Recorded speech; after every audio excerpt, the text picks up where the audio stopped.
A contracepção é qualquer processo que evita a fertilização do óvulo ou a implantação do ovo. Os métodos de contracepção são vários. Existem dois tipos.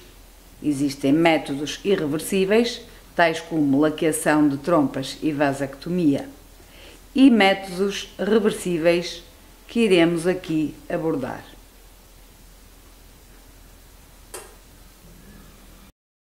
Métodos de barreira. Preservativo masculino. O preservativo é uma barreira à passagem do esperma para a vagina durante a relação sexual.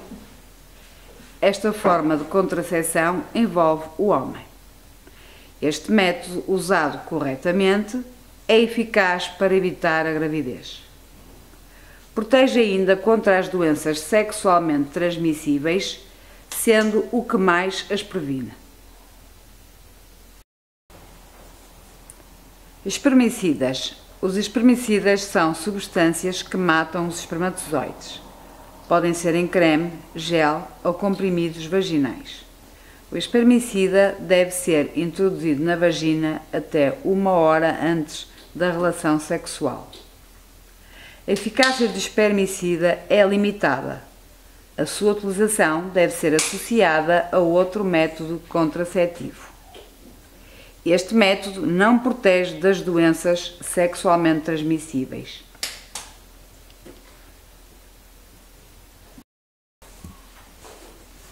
Métodos impeditivos de nidação. A nidação é a implantação do óvulo fecundado na parede do útero. O método mais conhecido é o DIU, dispositivo intrauterino. O DIU é um pequeno dispositivo de plástico que é inserido no útero. O DIU impede a gravidez através da alteração das condições do útero e funcionando também como uma barreira aos espermatozoides.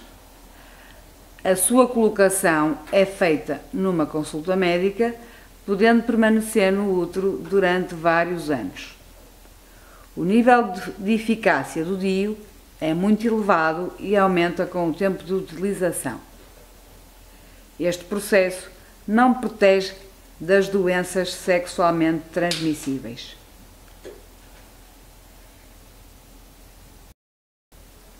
Métodos de contracepção hormonal. A pílula contraceptiva é um método que, através da ação hormonal, impossibilita a ovulação, evitando a gravidez. Esta deve ser receitada por um médico. Tem um grande nível de eficácia, contudo, não protege contra as infecções sexualmente transmissíveis. O adesivo. O pequeno adesivo coloca-se na pele. Pode ser colocado nas nádegas, costas, braços ou abdômen, nunca sobre o peito, e muda-se uma vez por semana, sempre no mesmo dia. As hormonas que contém passam para a corrente sanguínea e chegam até aos ovários. O efeito é idêntico ao de uma pílula. Atua da mesma forma e, tal como esta, deve ser usado durante 21 dias. Segue-se uma pausa para que aconteça a menstruação. Não protege contra as infecções sexualmente transmissíveis.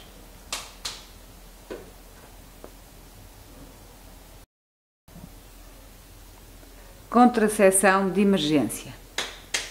Tomada após uma relação sexual desprotegida, diminui muito o risco de gravidez. Podem ser tomadas nos 5 dias seguintes, apesar de serem tanto mais eficazes quanto mais cedo forem tomadas. Também não protegem contra as infecções sexualmente transmissíveis. Implante. É um pequeno bastonete que é inserido no braço. Este método não interfere com a relação sexual e não requer toma diária. É um método dispendioso e pode provocar instabilidade no ciclo menstrual. Não protege contra as doenças sexualmente transmissíveis. Anel vaginal. É um pequeno anel hormonal feito de plástico, flexível e transparente. Deve ser colocado pela mulher na vagina antes da relação sexual. Como funciona? Deve ser mantido durante 3 semanas, parando durante uma semana, período durante o qual vai libertando hormonas que, ao entrar na corrente sanguínea, impossibilitam a ovulação, à semelhança da pílula. Quando usado corretamente, oferece um elevado grau de eficácia, mas não protege contra as infecções sexualmente transmissíveis. Método de autoobservação. A mulher pode aprender a reconhecer o seu período fértil em cada ciclo menstrual. É necessário um período prévio de aprendizagem, de autoobservação. O método do muco cervical é um anticoncepcional natural. Este método avalia as mudanças da característica do muco. Este muco é um líquido produzido pelo colo do útero, necessário para o manter saudável.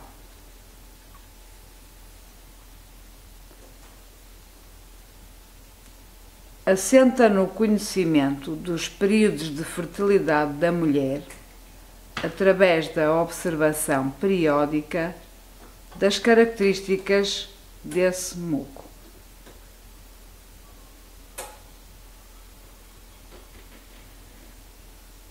Regras: a ausência de relações sexuais durante os dias da menstruação, porque às vezes já existe muco e é camuflado pelo sangue. Os dias secos que se seguem à menstruação, caso exista, são infecundos. Não tem contraindicações, mas não é muito eficaz. Não protege contra as infecções sexualmente transmissíveis.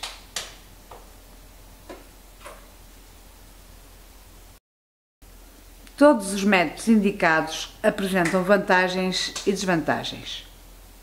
Todo este tema pode ser aprofundado em várias fontes. Importante: em caso de atraso menstrual, é aconselhável fazer um teste de gravidez.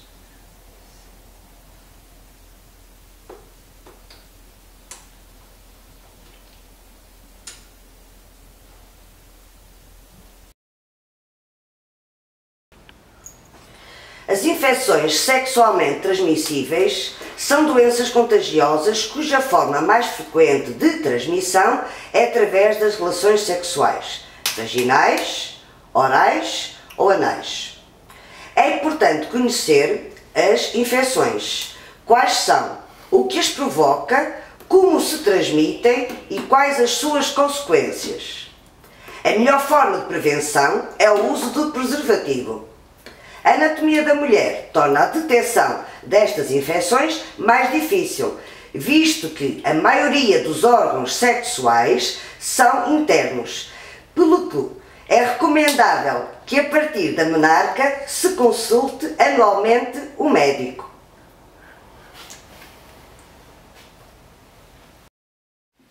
Existe uma grande variedade de infecções e as mais frequentes são: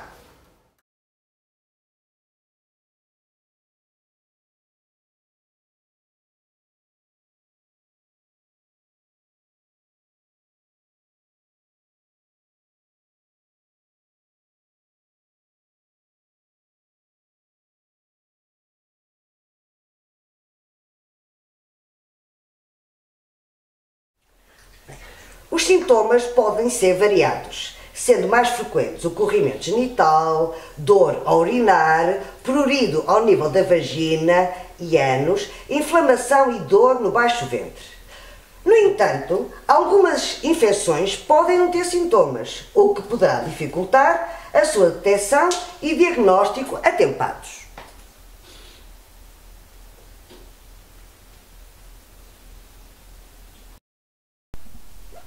O VIH-Sida é um vírus que ataca e destrói o sistema imunitário, tornando-o progressivamente incapaz de nos defender dos micro-organismos causadores de doenças e deixa-nos desprotegidos, podendo conduzir à SIDA.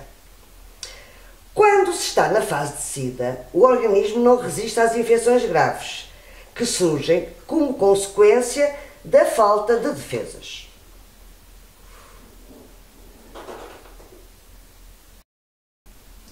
O que significam as letras da palavra SIDA? O S de síndrome indica o conjunto de sinais e sintomas de uma doença. O I diz respeito ao sistema imunitário que nos protege de doenças e infecções.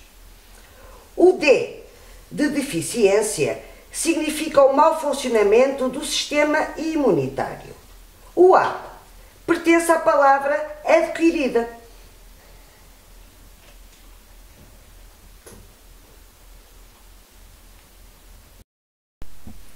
Modos de transmissão e formas de prevenção.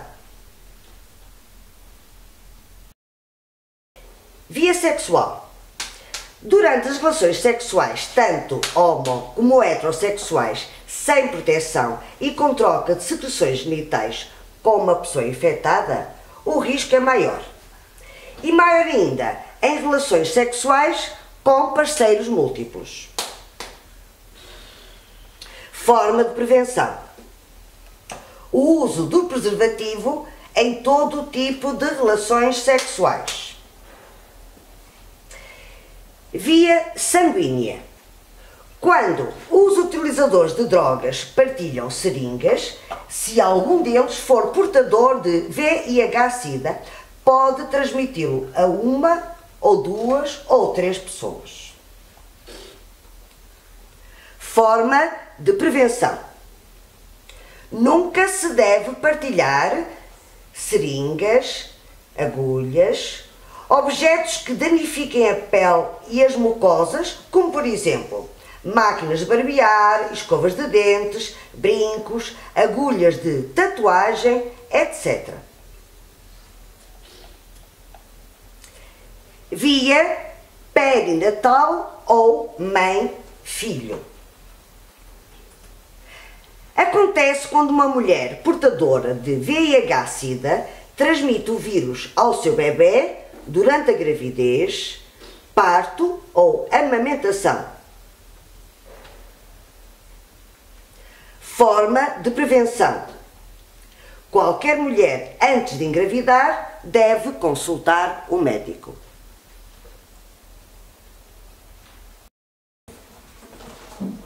A SIDA não se transmite através de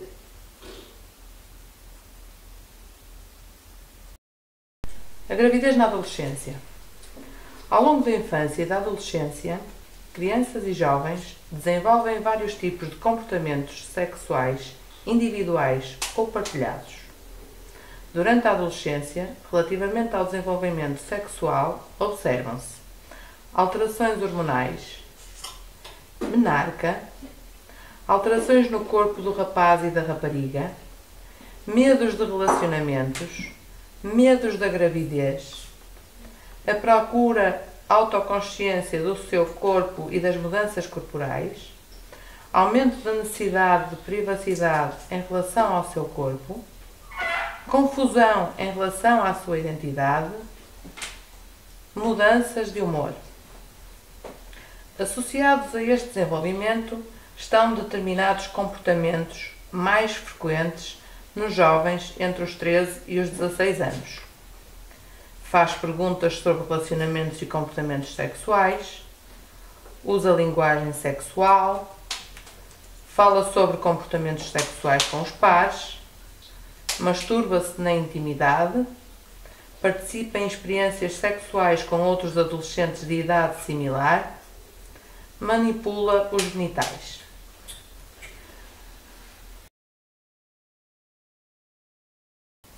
Como sabemos, as relações sexuais entre homem e mulher podem dar origem a uma gravidez. Tudo começa quando uma célula masculina, o espermatozoide, se encontra com uma célula feminina, o óvulo, e ambas se unem.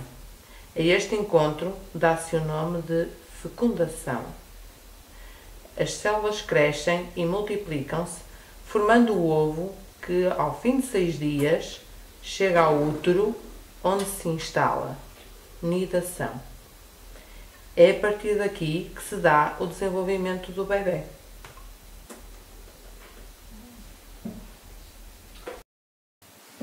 Modificações esperadas no organismo. O abdômen, a barriga, aumentará de tamanho pouco a pouco, sendo já bem visível a partir do 4º, 5º mês.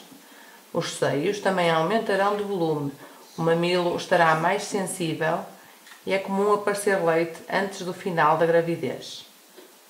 Podem ocorrer alterações da cor da pele, como manchas castanhas no rosto, maior pigmentação da auréola do mamilo ou uma linha escura na barriga, abaixo do umbigo, que desaparecem depois do parto. No início da gravidez, pode verificar-se uma maior sonolência e necessidade de dormir. Náuseas e vômitos são habituais nos primeiros meses, sobretudo pela manhã. Deve comer-se qualquer coisa assim que se sai da cama e, ao longo do dia, deve comer com frequência, mas em pequenas quantidades. Pode ocorrer obstipação, prisão de ventre, e para combatê-la ou evitá-la, deve-se beber muita água e ingerir alimentos ricos em fibras, como fruta, laranjas, ameixas, kiwis, hortaliças e cereais integrais. Durante a gravidez, será mais frequente a necessidade de urinar, inclusive durante a noite. As varizes podem ser uma consequência desagradável da gravidez. Para contrariar esta tendência, não é aconselhável à grávida permanecer em pé ou sentada por longos períodos. Sempre que possível, deverá descansar com as pernas elevadas. No final da gravidez, podem surgir dores nas costas. A grávida deverá procurar sentar-se corretamente, com as costas apoiadas e evitar carregar pesos. A gravidez traz consigo alterações importantes, não só no corpo, mas também nos sentimentos, na disposição da grávida e na do companheiro, assim como na vida social, laboral e familiar. Durante o primeiro trimestre, a grávida pode sentir emoções contraditórias, ora de alegria, ora de insegurança ou preocupação. Estará especialmente sensível. Pode notar variações de humor sem motivo aparente. São reações normais. Na maior parte dos casos, o segundo trimestre da gravidez é um período de serenidade e calma. A mãe já sente o bebê e isto tranquiliza e anima. No terceiro trimestre, a grávida pode voltar a sentir uma certa intranquilidade. Poderão surgir preocupações em relação ao parto e ao bem-estar e saúde do bebê. Poderá estar impaciente com a espera do nascimento. Será de grande utilidade que, durante este processo, a futura mãe participe em ações informativas e atividades de preparação para a maternidade e paternidade.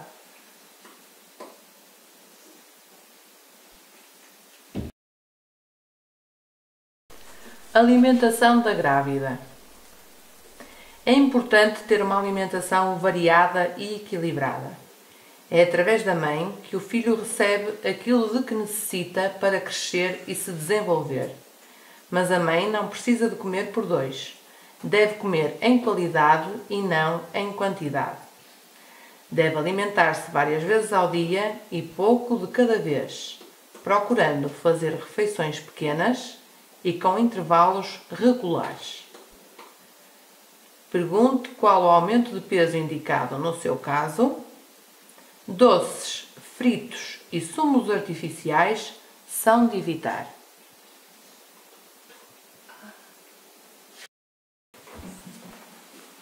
Exercício físico e gravidez.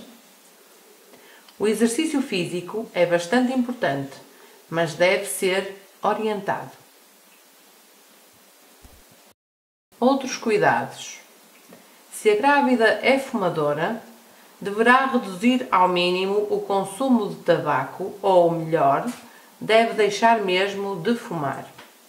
A nicotina reduz a circulação de sangue na placenta, diminuindo a quantidade de oxigênio e nutrientes, substâncias alimentares, que passam para o feto.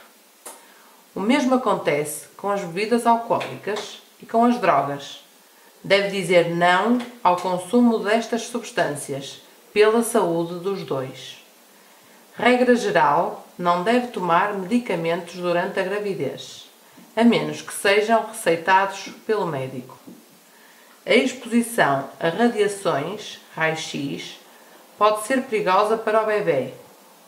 Assim, só deverão ser realizadas as radiografias estritamente necessárias. Se for o caso, deverá informar que está grávida para que sejam tomadas as medidas de proteção do seu filho. Apresentamos agora riscos físicos e psicossociais associados à gravidez na adolescência. Riscos físicos: o corpo da adolescente ainda não atingiu o desenvolvimento completo, maior probabilidade de problemas no parto e depois do parto, com a mãe e com o bebê, maior probabilidade de depressão pós-parto, bebés com baixo peso à nascença. Riscos psicossociais: não conclusão do percurso académico, perda da identidade, perda de relacionamentos afetivos com o grupo de pares significativos para o adolescente, excessiva responsabilidade que se pode refletir posteriormente na relação com a criança, falta de conhecimentos para tratar do bebê, falta de apoio do pai da criança, da família ou dos colegas.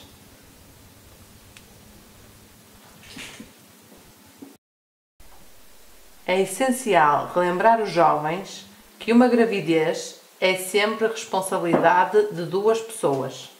Assim, tanto o rapaz como a rapariga devem tomar todas as medidas para se protegerem de uma gravidez indesejada ou mesmo de uma infecção sexualmente transmissível.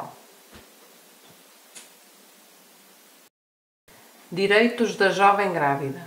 Direito à assistência médica. É assegurado o direito de efetuar gratuitamente as consultas e os exames necessários à correta vigilância da gravidez, assim como durante os 60 dias após o parto. O internamento hospitalar é gratuito durante toda a gravidez, parto e nos 60 dias após o parto. Na preparação e no decurso da gravidez, e em função desta, são igualmente assegurados ao outro progenitor os exames considerados indispensáveis pelo médico assistente da mulher. Direitos durante a gravidez e a amamentação. A mulher grávida e o futuro pai possuem vários direitos definidos na legislação e que se encontram referidos no Boletim de Saúde da Grávida. Direito ao ensino.